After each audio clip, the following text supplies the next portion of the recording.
So hello everyone and welcome. Today we're doing the following from the previous deck tech that I already done on this channel about Ysiel alignment. I'm going to call her Ysiel for the whole video, so don't be triggered like right away. But with the brand new card which is Sleep Under the Stars that kinda replaced the role of Gloop, we have a brand new deck list that have brand new line, etc. So many of you were asking for a deck tech, so that's what I'm doing today. So to begin with, we're gonna start with the decklist itself. So you might wonder how does the deck win, and I'm going to explain it once again. You can also check the previous deck I already done, but I will more likely summarize everything on this one, so it's not really needed in the end. So the deck literally wins with Mechatoon, which is a win condition, which says that if you have no cards in hand in deck and onto the battlefield, you can literally win the game when it dies. So to proceed, you will empty your whole deck, then your whole hand, and then you will, as your last card, play Poison Seeds, which will destroy all creatures, and before they get replaced by Treants, Mechatoon Death Rattle will trigger, see that there are no creatures left, no cards in both hands and deck, and win you the game, and then Treants will pop off once you already won. So you might wonder, how do you reduce the whole thing in order to draw everything? So you have two different ways of doing it. The main way is on the right, Nightshade Bud, which can, for 8 mana, summon a creature from your deck, or summon or cast a spell, but you will more likely summon a creature with it, which can summon creatures like Lady Anacundra, Ysiel Windsinger, and Iona the Lifebinder. And your main combo resolves around summoning Ysiel, which can make all your spell cost 1, and then play Lady or summon it with another Nightshade Bud in order to make all your nature spells cost less. So Ysiel is an aura, and Lady is also an aura, so the last aura triggers first. The first aura triggers, which makes all the spells cost 1, and then the second aura triggers, which will make all spells cost 1, but 2 less if they are nature spells, which can literally make your whole deck free, so you build your own alignment, which is the card that allows you to empty your whole deck very easily. That is also played as a one-off in the deck because it can reduce the creatures or even act as a win condition by itself if you just tempo alignment and then empty the whole deck. So now we will explain what is the whole deck about. In the deck you have 3 different types of cards. You have ramp spells, or spells that make mana, you have spells that draw cards, win condition, and spells that allows you to survive. So now about the mana spells, there are features right there. Some of them are very more important. For example, Innovate is just like a one-time coin, which is also very helpful in the deck. But you have cards like Biology Project, which is more likely one of the best cards in the deck.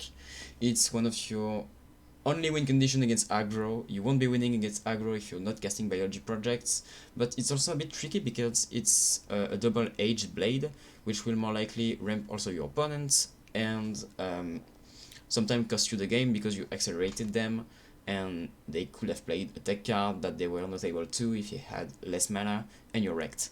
So Biology Project is only played on special timings where you need to play the bio this turn for the next turn to be like playing an overflow or even to combo next turn. You won't be throwing away your biology at any moment. You need to crucially keep them and play whenever they are useful to.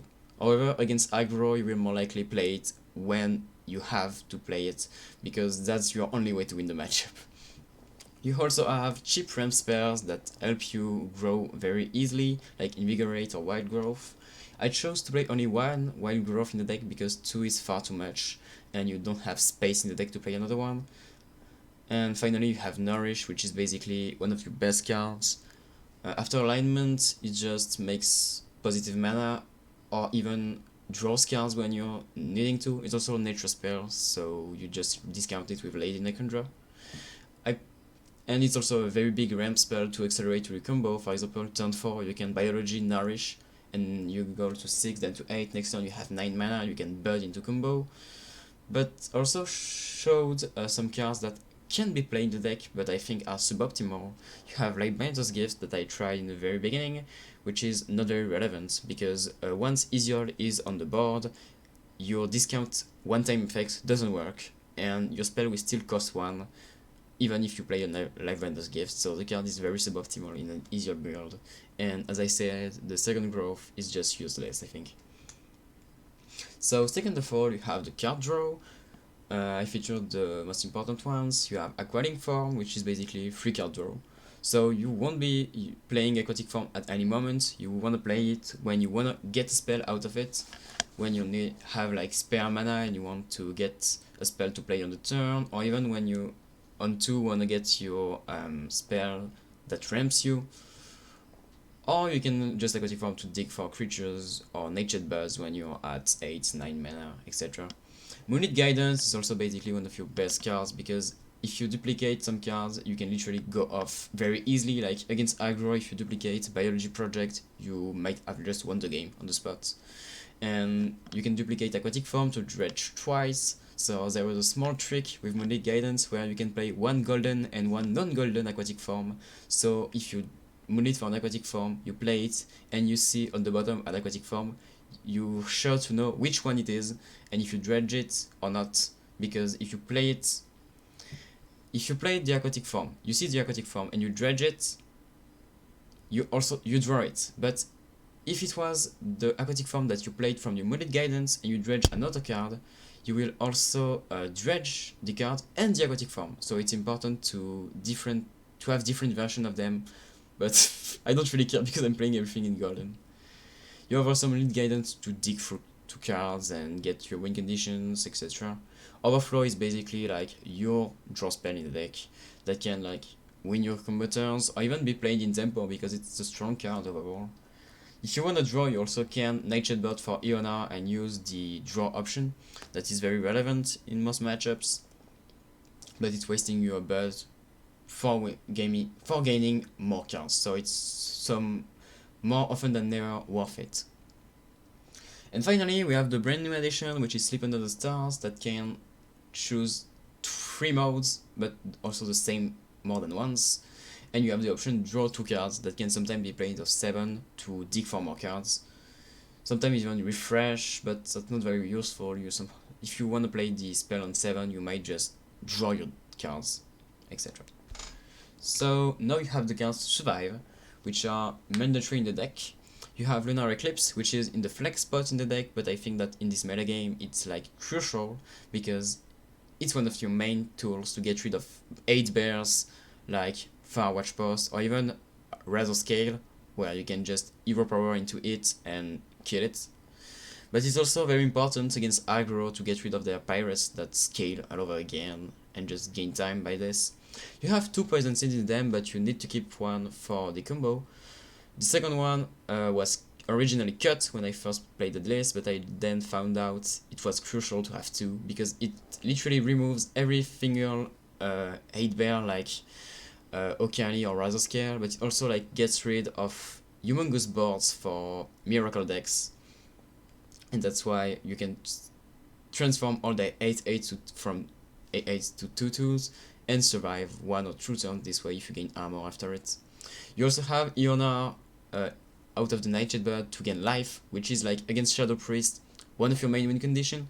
You want to accelerate as fast as possible with biologies and then play Nightshade, heal yourself, and this way they just have to either kill it, which will like waste the whole board and you can accelerate and develop when they have nothing, or just leave it and you win on the next turn because they can kill it and you can refresh or draw cards from her, and that's insane. You also have Sleep Under the Stars, which can make the armor option to survive 1 more turn if you want to get 1 more mana, and waiting this way can gain you 15 armor, which can sometimes buy you a turn. Also, last but not least, Fresh Lotus Seedling, that you will more likely play this card evolved every single time. You don't really want to play it on the first side of the coin because it's just a bad card elsewhere. So if you have it on Mulligan, it will be blossomed on 4 and you may just play it on 4, but if you draw it on 2, you might wonder if it's relevant to play it on 3 or on 5 depending on the matchup, but you sometimes just want to get it evolved every single time. So now explaining the most interesting parts, the Nightshade Bird lines. I showed the first line if you drew no creatures, which are more important, but these lines are also very tricky because you have 25% chances of not hitting the minion you want on Nightshade Bud if you have all 4 minions in the deck, which can like literally murder your whole win rate, and it cost me so many games, but you cannot do without it because getting Honor is not really worth, I think. So for this combo, I consider the fact that you have a natural spell that can draw, like Nourish or even Overflow, because you won't be comboing if you don't have draw in hand.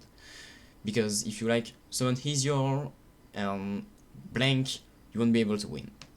So if you have one Nightshade Bud, you might need to have 9 mana to like play your Nightshade Bud, get Ysiel from it, and play, for example, a mana spell and then a draw spell.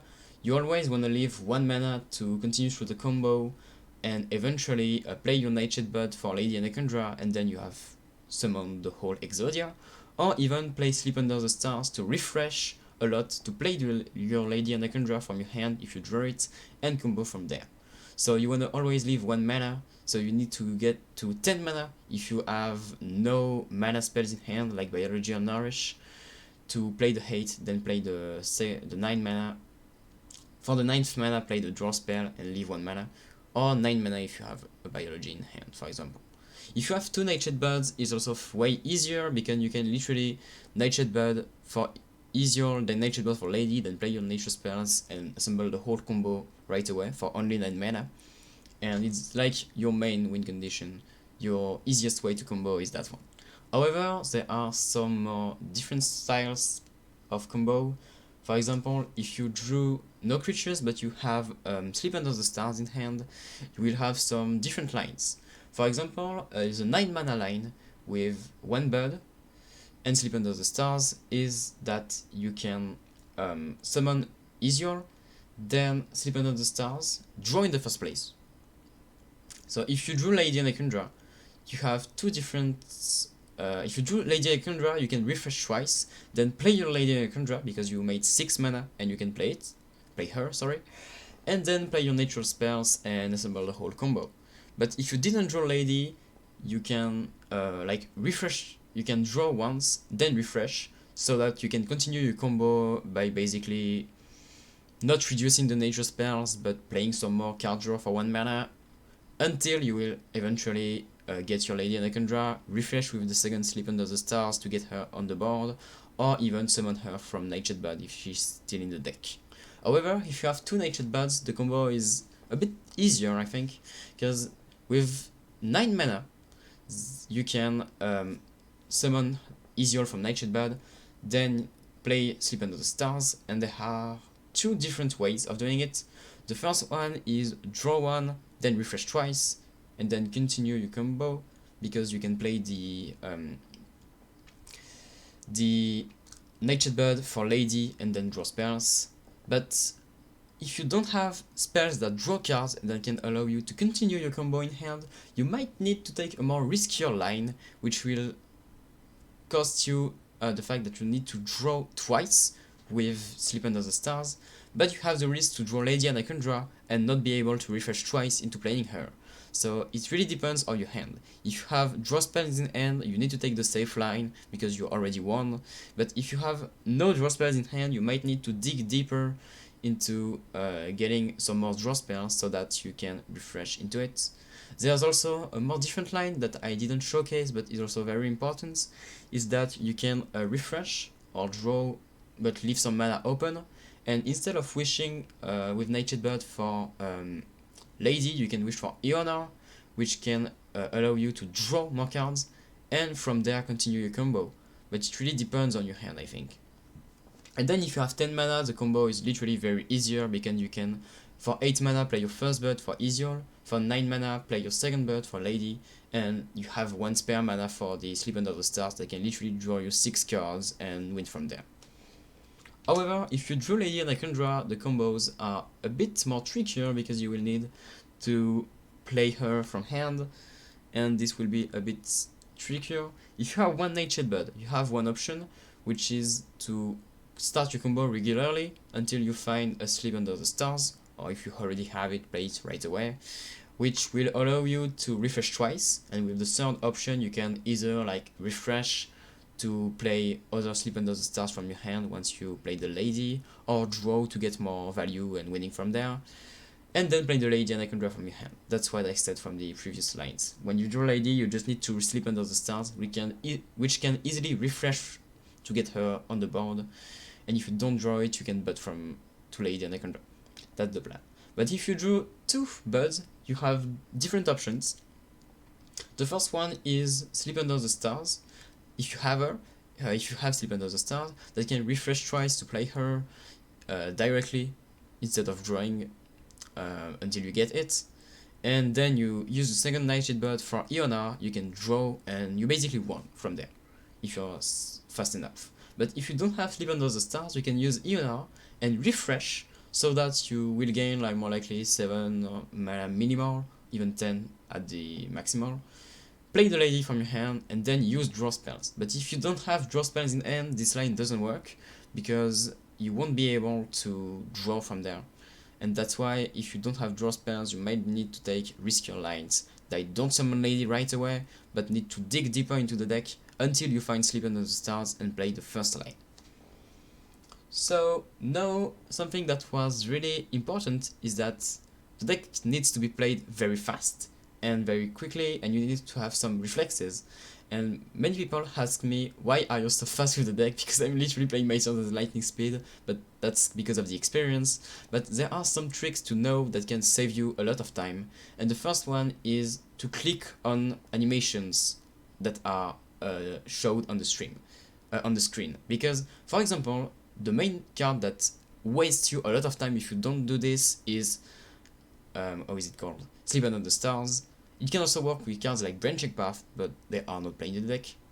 Because if you play Sleep Under the Stars, we have like the 3 options shown on the screen, and once you click to one, you will have a small window showing at the top left corner, showing that you chose that card, and you will need like 2 seconds for this card to vanish, for the option to resolve, then you can choose the second one. But if you click on this small card that is displayed on the top, it will literally skip the showing part and directly do the effect. So if you like, you will see me doing it in the gameplay part, but if you play your cards, like use the first option, instantly click, use the second option, instantly click, use the third option, instantly click, you will save far more time than if you didn't click. And this works a lot with cards that like Nightshade Bird for the spell, which will show the spell that you already played, so you can click on the spell and gain 2 seconds, or gain 6 or 7 seconds with both Sleep Under the Stars, which are the main time killers in the deck. Second of all, you need to also be aware of where are the options on choose one cards. For example, in cards that have 2 options, like Nourish or Invigorate, the draw is always on the right and the mana is always on the left. So you can easily play the card, instantly click on the option you want on the screen to gain a bit of time if you already know where are they. However, in cards that displays 3 options, mana is always on the right, draw is always on the left, and the life option like armor or life from Iona is always at the middle. So that's something that you also need to visualize, but that comes with experience if you want to get faster with the deck. Also, something that is very important is that fatigue has very long animation, and choose 2 or choose twice or choose first spells have animation that need to wait for all other animation to be finished to start.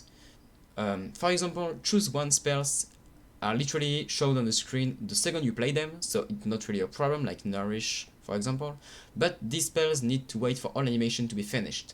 And because sometimes and very often you will need like to play an overflow and take 5 fatigue ticks, you might wait for all those 5 ticks to finish to play this, and you will literally not have time to play the Sleep Under the Stars. It's also the same thing with Branching Path, which is not displayed in the deck.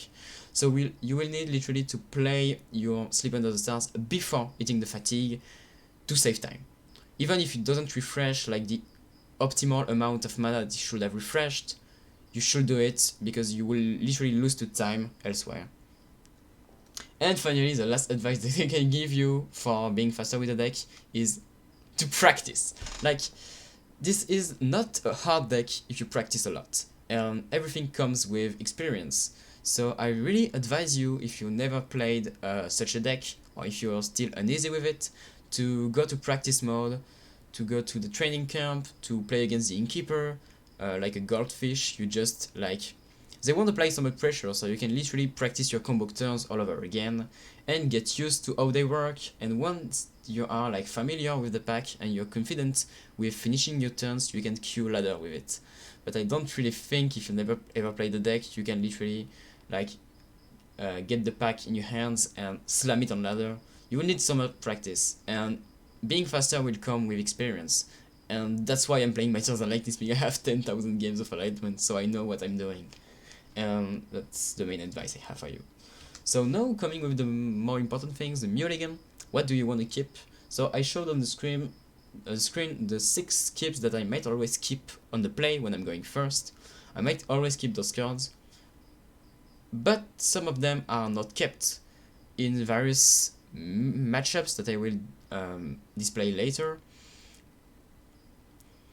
First of all, I think that against aggro you won't be keeping 2 spells like Invigorate or White Dwarfs all together, but you might also keep them against control. So going with the matchups, you have aggro, where you need to keep Moonlit Guidance because it's like your main way to win time. You need to play Poison Seeds against Miracle. By Miracle, I mean decks that play multiple spells in the same turn and summon 8/8 giants in the end. So you might count Miracle Rogue, or I can't even Darkglare Warlock as a Miracle deck. Seeds Lock if you prefer. So you might keep the Seed on... I think in this matchup you keep it on the draw, but you don't want to keep it on the play because you would rather go faster than them and it's wasting you 1 card. And finally, against combo, it's just a race and you're drastically a bit slower than the turbo combo in the metagame, like Chalice Mage, or some people still play Auctioneer. So you need to get your combo pieces out of the way. So you have the classic alignment pile that is like 1 win condition, that is not very important against aggro or against control sometimes. And you can literally keep Ysiel at the Mulligan because you will need to be fast. And there's no interaction, you will just need ramp, Ysiel combo. So now going with the weird matchups against control. You might keep Ysiel, but not very often, only in matchups where they have lot of effects or spells that increase your spells, because Ysiel is an aura effect that can outpass the aura effect from the spells cost 5 more by just resetting the cost of the spell to 1, and that's your way to combo through Lotab, Neophyte, Speaker Stomper, and so on.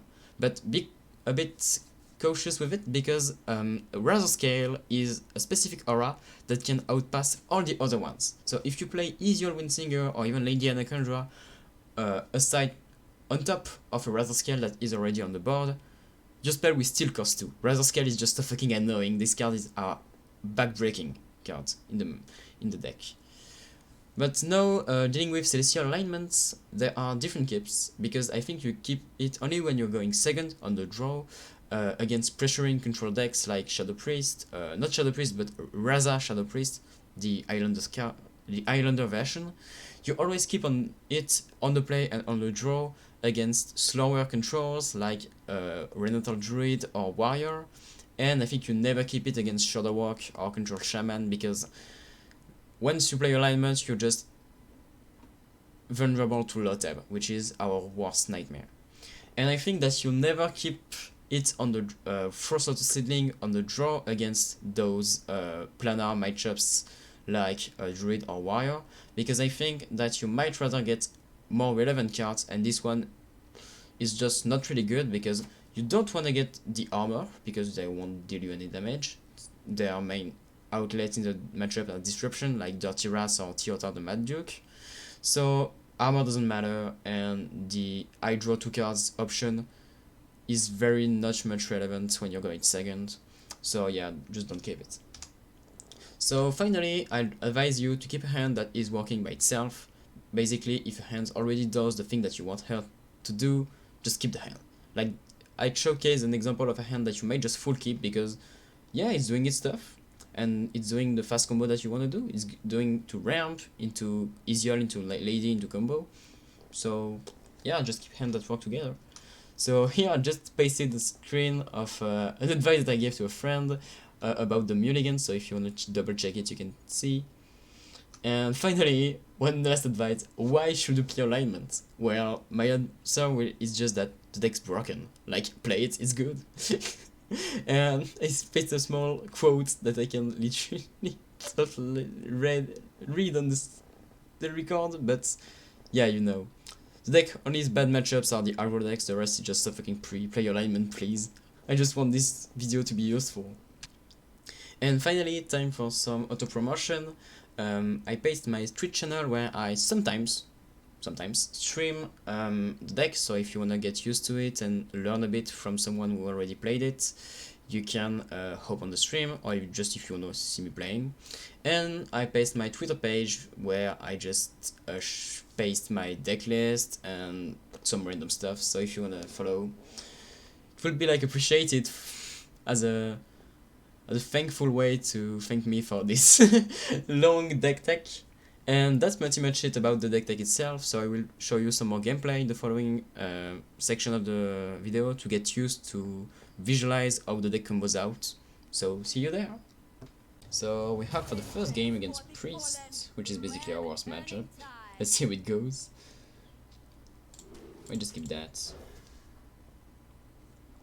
Okay, the hand's not great. Can still do stuff, but I don't think it's great. Oh, it's 3 net on lock, alright. The matchup is far better. And yeah, Lunar is still one of the MVPs of the matchup, to get rid of the 8 pieces that he has. Don't keep your thoughts to yourself. Match might be long. Oh, we drew Mage as well. That's terrible. So we might just lose on the spot. We might have just lost on the spot. Right. I think I'm killing it. I think I'm just killing it. He has raised dead, we might need to deal with it. Because I won't be spending another removal on the same card. Right, that's a low curve. That is a low curve. That's great, that's really great. Need biology or stuff. I think I'm looking for ramps at this point. Here we can... You sometimes want to Moonlit with 1 mana and a coin left to get Invigorate or Wild Growth from it. I think we still want Nourish. This blossoms in a turn, so I think I'm coining it. Watch him to take the Razor Scale. What's this? Pick out from opponent's deck, hand. He's gonna ramp me. Don't really care. He's applying pressure with it, but... Okay, that's a bad draw.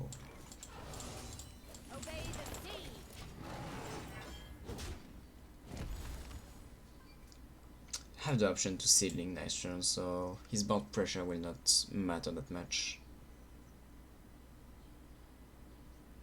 He has the 5 mana Raza, the new one. I might be in big trouble with this.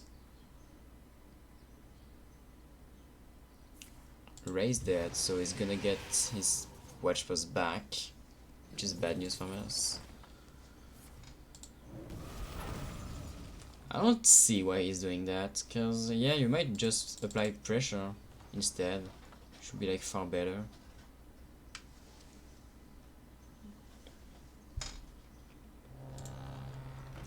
So at least we don't really care about that guy when we are doing our combo turn because of Ysiel. Right, that's great. But it adds a lot of spare animation that you don't want to see. So we've got the little next turn, which is great. We can literally but from Ysiel, but for Lady, win the game. There's no real reflection at this point. But I think that if he has Dirty Rat or Theater, I may just lose on the spot.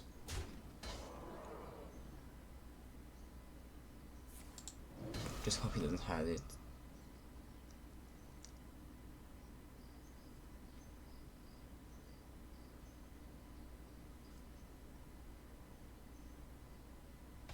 It doesn't have anything. Like, yeah, I just won then. We just kill. Stay strong, expedition. Reinforcements on the way. None can stand against the serpent. The animation a bit long. Not really that much. You can do this at this point.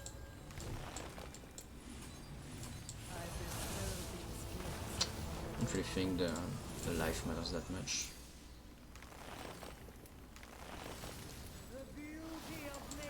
So now what I said about the animation, you might want to skip that by clicking there. Yeah, I'm doing that first because the overflow then will make me overdraw the whole stuff, and the animation will be like too long for me to combo. We took game 1. Nice. So that's what I said about all 2 things that I said in the save time part, even the free time things. Remember what the options are so you can like very fast click on them. Instant click on option when they are displayed on the screen from that card. How is it called? Sleep Under the Stars. And also, as I said, I really don't remember the third one. Oh yeah, play your choose 2 spells before fatigue. So, I see you for game 2. So, we have against Paladin for the second game. And that's what I said with hands that work together. I think you always keep those, but you might just keep the nourish at this point because it just accelerates to what you want to do. So I think you keep the whole hand at this point. Don't really know what he's playing in Paladin. Might just double check right there. How is it called? Never faced that guy. Alright. So we'll never know. I think that's still Reno Paladin or stuff. We'll see. Can be any of them. We drew a lady. So at this point we might just go biology into nourish into alignment into this. I think that's the plan. We might just make a great alignment curve at this point because this is just lethal in 3 turns. Aside from disruption. Something also with tempo alignment which is kinda awkward is that Red Scale is live in every single deck nowadays. Oh, it's like the shit priest, the shit paladin that buffs discards, and then Linessa and stuff. Am I dead in 2 turns with this? I think I am. I have no choice though. If I have like on the top Innovate or Biology Project, I might just go Ysiel, then Refresh Draw, then Lady and then stuff. Like try to make a curve with Ysiel instead. What's that? I didn't even read the card. Elevate Shield, hit +1, take this turn. Okay. So his goal is to get T discarded as up. And Cold Feet. Shit. He has Cold Feet in the pack. Oh, he might have Rebuke or stuff. Stuff making me scared of Rebuke right now. I had the option to. I swear I had the option to. I have no choice to go with that, because I cannot win on this turn. But I had the option to win with that. If he didn't have Cold Feet, I would have won, I think. At this point, I think he has Rebuke, so that play was kind of suboptimal. But if he has Rebuke, I'm still dead with the Nightshade Blood plan. So we might just take the turn where we can play the alignment instead of just gaining 1 armor and doing nothing. But if he has Rebuke, we're kinda dead. Never ever faced that pack, but I doubt he doesn't have it.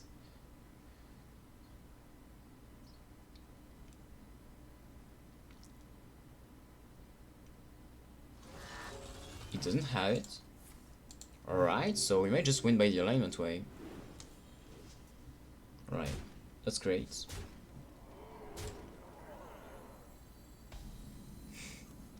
So yeah, this option still exists. You can still win the regular way, in control matchups mostly, or matchups that are uninteractive. Didn't run you off. Give me 1 please. Okay, I still don't die if I'm doing this, so that's fair. I think I'm doing that. Oh, I should have... Okay, so if I'm doing this, I can overdraw it. Okay, that's perfect. Play the overflow with 5 cards in hand. We'll explain it later when my combo will be finished.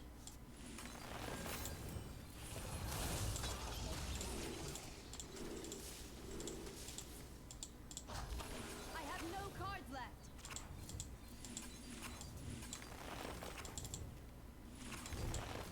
Time grows short. That is not going on. So what I did, something that you can usually do with the pack, is that if you duplicate an overflow with Mulligan guidance, but you're scared of dying from fatigue, you can sometimes,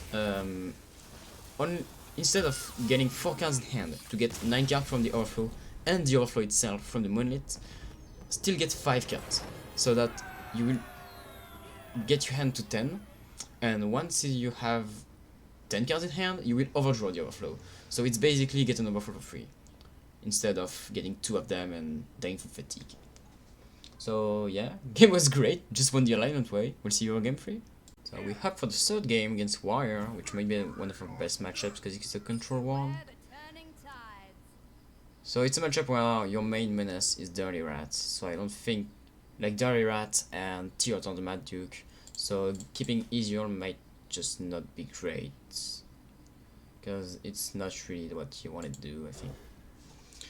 Your main fear in the matchup is drawing Megatune, and we didn't. Perfect. So the hand's great, actually. This will be one of the best matchup in the deck because it's a lot in uninteractive. Will not really be interesting for the video, but I just won't refuse free games, and I may just get your turn and lose and stop complaining. But okay, something that might be evidence, but might not be. Play your wild growth first when you win a ramp, because this has the option to draw. Right? What's this? Right. I've always wondered what this card was played. The card's bad, like, why did he do this? I think I'm just removing it, like, not really scared of Razor Scale. I don't think they're playing it. But they might have Dredge Teota to the top.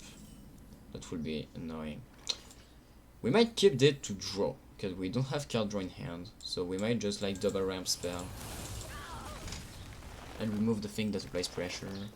I think in this matchup it's kind of a dead card of Lunar Eclipse, so if we can like get rid of it by gaining value, minus speed on it.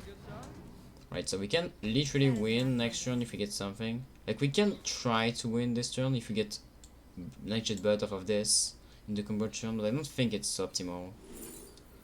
We might just keep the overflow in hand and wait for next turn so that we are kinda almost sure of winning if we don't whiff on the bud. Also, something that I always do, I don't think it's relevant, but it can be. When you have your power, you won't be winning by damage, so attacking the enemy hero sometimes is some kind of a drawback. Like against Warrior, when you damage them, they have one more tick for Battle Rage. Or they are not playing Battle Rage, but it can be relevant. And if they're like playing Darkglare Warlock, you won't be eating their face because it's helping them. So I think we might be winning this turn with the natural combo. If we don't whiff on the bad. We didn't. Perfect. So we're getting the first combo. We have Nightshade Buds, so we don't even need to sleep under the stars because we didn't draw Lady. So we can bud for Lady like right now. And draw with Sleep under the stars. We can dredge alignment or overflow on top first, might be great. No overflow still? Shit. Okay, we got one. What did we get? Seedling sucks, but I think I'm just forced to draw it at this point. We need the alignment, like, give me that. Just no alignment still. I think I might be forced to do that. Don't like to, but I'm forced to, I think.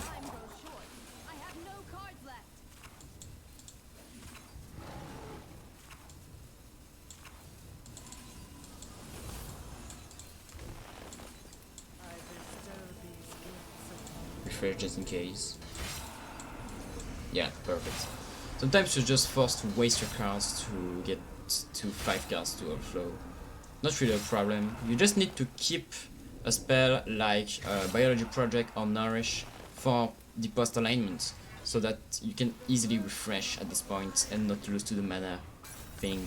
Because now we lost Gloop, so the mana is much more of an issue than it was before. We've got the great combo lines, that's cool for the video. Might try to queue against Aggro or Miracle just to show the matchup, because they are quite strange. Yeah, see you there. Up for the 4th game, this time against Mage, which might actually be combo. The combo matchup is quite strange because they're faster than us, and Biology Projects is just a skyrocket for them. So the matchup is quite really hard to beat, I think. If they're playing like regular Hostage Mage, the matchup is free. Like Hostage Mage, I think it's a 19% win rate that against Forest. But I think that the new Go with the Flow Mage might be one of the worst matchups. Okay, Renator? That's great for us, because it means that it's Hostage, and Hostage is just free. Won't be showing like Aggro or Miracle. I got quite lucky on the matchups. Yeah, it's Hostage first. Perfect. Right, so Biology is also quite interesting. Because that's a choice. I think Biology doesn't really matter on the matchup if we ramp them because they have no power plays. So I think I just need to take the Biology Project, pass turn, and try to moon it next turn so that I can hit Invigorate or Wide Growth of it. I think that's the plan. Not play it right away because there's no rush, and we try to hit the 2 mana ramp with that so that we can play them on the same turn.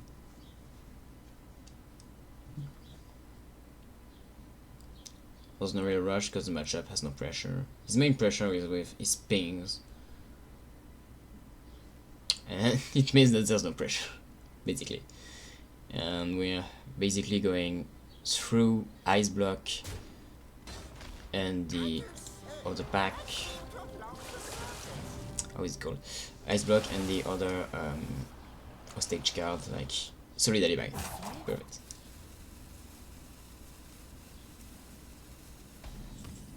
Alright, that's a great card to have. We need a win condition. Right, so I think I'm keeping the alignment. This will blossom in 2 turns. The alignment win is also quite common in this matchup, because there's no pressure. It's basically the control deck that does nothing. It has no disruption either. Sorry. But our hand is just bad at this point, so we may just die to the pressure. Okay. Alright, so that's great for the post alignment. So I think I'm just passing turn. Next turn I might play this into combo using the nerf that I drew. Because there's no rush actually. His pressure is just bad, and I have 10 armor, which can buy me a turn basically. So yeah, there's no rush. Right, that's also quite great. We can wonder, one may wonder if we might go to 10 mana with that. Still think that's bait.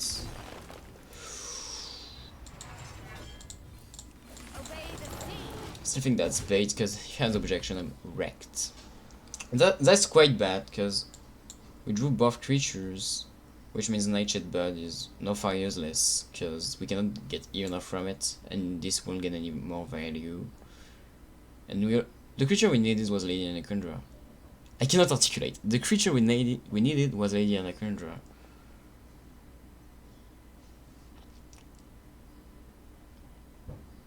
At this point, I think I can just like tempo alignment and win. There's no pressure. So I've showed like many free matchups, and that's why the reason the deck is good is that you just dunk on those matchups that are slightly interactive, like Control Druid. Renatal Druid is your best matchups. You're only first Theotar. Like Hostage Mage is also a big win. You're also not scared of Wire either. yeah, we just slam the alignment and pray. Objection is not run as this deck, right? They just play card to survive, not card to disrupt.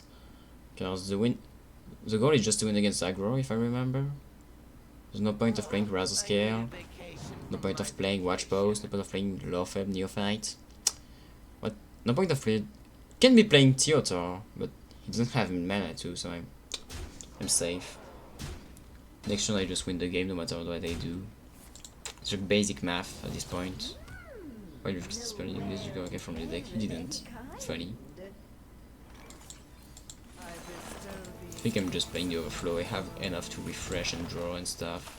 Just gonna get the lady. Didn't get the lady though. That sucks. I think I'm doing this so I can play the Ysiel. Refresh. Get the lady.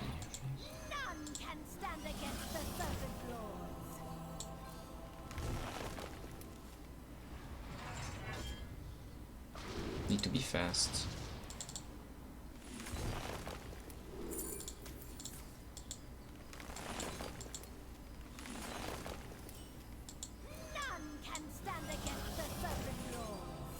I have no mana left, but I think we will draw more. That's what I thought.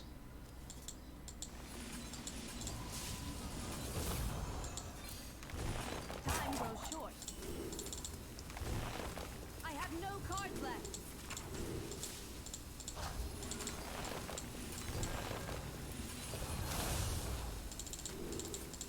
That is not going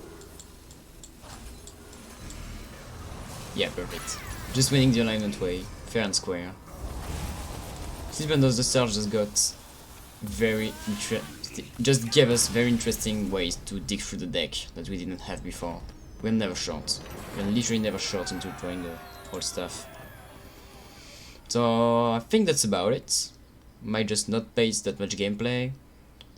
If you ever want to see like some more gameplay of the deck, just hop on my Twitch channel. Sometimes I might stream. Might actually stream the last day of the season. I still don't know if I might do it. And yeah, that's pretty much it. I hope you enjoyed the deck tech as a whole, the gameplay, etc. Yeah, hope you will be playing the deck as well. Hope I helped you somehow. So yeah, see you next time.